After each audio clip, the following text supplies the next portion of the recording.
Are billionaires giving the billionaire the brush off when biz guys say Donald Trump still isn't their guy? Welcome, everybody. Glad to have you. I'm Neil Cavuto. And a new survey of Business Trade Association shows that they would happily trade Hillary for Donald and get this by a 2-to-1 margin.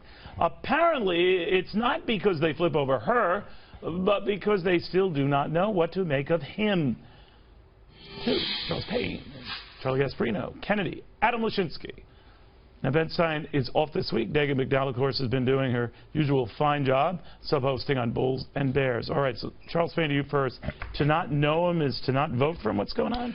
Well, they kind of know him. They know some of the things he's thrown out. The main point people should know is that these are large organizations. They're trade businesses. They do a lot of business overseas. Right. And, you know, so they don't want to hear about trade wars. They don't want to hear about anything to do with currencies. And by the way, trade association, by definition, you're petitioning something from the government. You're petitioning something from the government. There's 16 of these organizations that cover 100,000 businesses. They do $3 trillion. We're talking the largest businesses in this country. The one, they like her. They like her. They like open borders. They like that. They don't want a trade war. But if you think about this, on the other end of the spectrum, the small businesses, which, by the way, have created all the jobs in the last 10 years, net, they probably, if we're polled the same way, would go for Donald Trump. They would probably be very happy about his insistence on building things in this country, his insistence on not outsourcing work and those things. So I think what we've got here is a situation where this just reflects the fact that big businesses know they can spend money, probably persuade who's ever in the White House. I got a feeling Hillary would be more acceptable for those funds than a Donald Trump. That might be so. I don't know what a small business or it might come out. I'm talking about the large guys. I understand.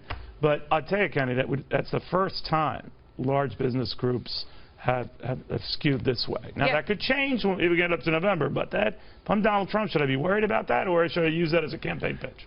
No, I think this is where he should use his flexibility and dial back the rhetoric on trade and creating these massive tariffs and trade wars with places like China and Mexico, who are vital partners to us, because listen to the businesses. They don't want impediments. They don't want more regulation. They don't want more barriers to entry. And you're not talking about mom and pop shops. You're talking about places who do a lot of business overseas.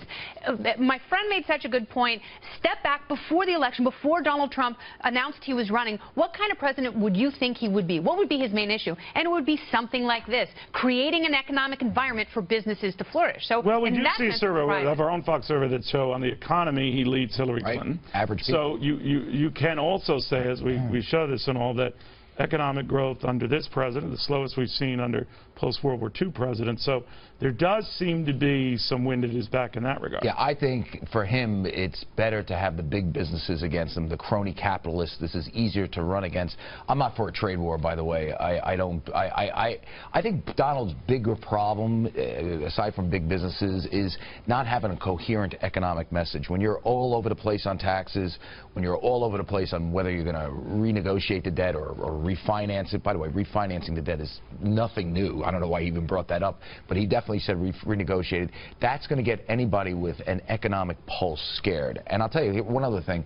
He does need these people to raise money. I was at a conference where it was basically fundraising central for Donald Trump, and the guys that are there are all fat cats. So he's going to have to get some of this vote. Adam, is he winning over those folks? If you are Donald Trump and you're looking at a core base of the Republican Party, at least in the past, has been these fat cats, could it actually work to his advantage not to have them this go around? I think it would work to his advantage with the voters, as you were suggesting, Neil. It won't work to his advantage in fundraising, as Charlie says. And I think the more important thing is this group of people that was surveyed, there is nothing about Hillary Clinton's economic policies that they like. There's only one thing about her that they like, and that she's not nuts. You know, they think that she will. She's for a stable world order. One of them quoted in this FT article. By the way, the FT hates America, too. We know that. But one of them said, I'm kidding, to make the point, she seems malleable. In other words, that they could work with her. They feel that they could. Now, I don't know if that's true, but what do you make of that? Well, in other words, right, she's for stability and predictability in the global world order, and I think Trump doesn't. And by the way, he probably would agree with that. That's sort of how he has run his campaign. No, we got to shake up those, predictability that terrible has worked world fine order for us, thing. hasn't it? Predictability and orders work just fine, right, Kennedy? No, not at all. And I agree. I think that she's a corrupt and unethical person. And, businesses, they don't really care about that. They're kind of like robots. They don't have moral centers. They just want to make sure that she's the person that they can pay in order to make the road smooth. Well, they would like a coherent tax policy. They would like him not to go back and forth on whether he's going to renegotiate debt with China, which is one step before default, which is not good for the economy. I think there's two things here. I think Donald has to be more coherent, but the fact of the matter is that he should be appealing to small businesses and not these crony capitalists that pay off government. I think the mom shops of this country do probably root for a Donald Trump. I mean, listen to what he's saying. He's saying he wants to bring things back here. Those are opportunities if he can do it, if he can bring manufacturing back, if he can bring those things back. And also, listen, but here's the thing, though. If you're a business person, you also have to think Hillary Clinton is going to continue the policies of Barack Obama, even though she invoked Bill's name this week. And it has, to your point, Neil, it's been this has been the worst post-recession recovery in history for everyone, big to small. To that point, and I think this is really important, she can't run on her husband's record. He's the one who signed NAFTA. He was a free trade president. Right. This is a Bernie Sanders Democratic Party. Yeah, by the way, she is going to stay in all those trade policies, including TPP. So she is going to continue leftward, and it's going to be impossible for her. But let's be real clear. Small businesses like coherence. They like to know.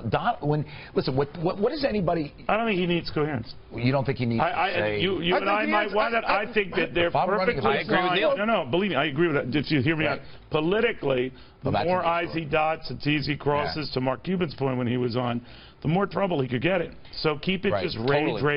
Well, not only that, though, but here's the thing. You're saying coherent. He is being coherent within himself. Even this week in New Jersey, he says, I'm going to have a trade war. He's not flipping on that. Wants that? He's not flipping on that. He's saying he's going to have a trade war. Brace for it. Don't worry about it. By the way, people who own small businesses understand the economy. No small business owner I know wants a trade war where it costs more to import whatever it takes. No, they want more business. They want more business in this country. My husband is in manufacturing.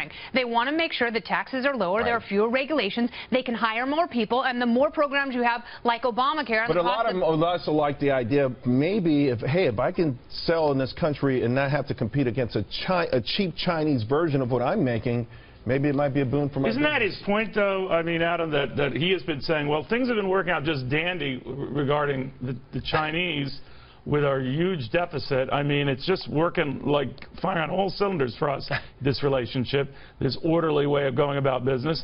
I'm going to blow things up. I'm going to blow things up. What do you think of that? Yes, I agree with you completely, and I think Charles had it exactly right. That is the mentality. Wait a minute, how can you agree with me and Charles?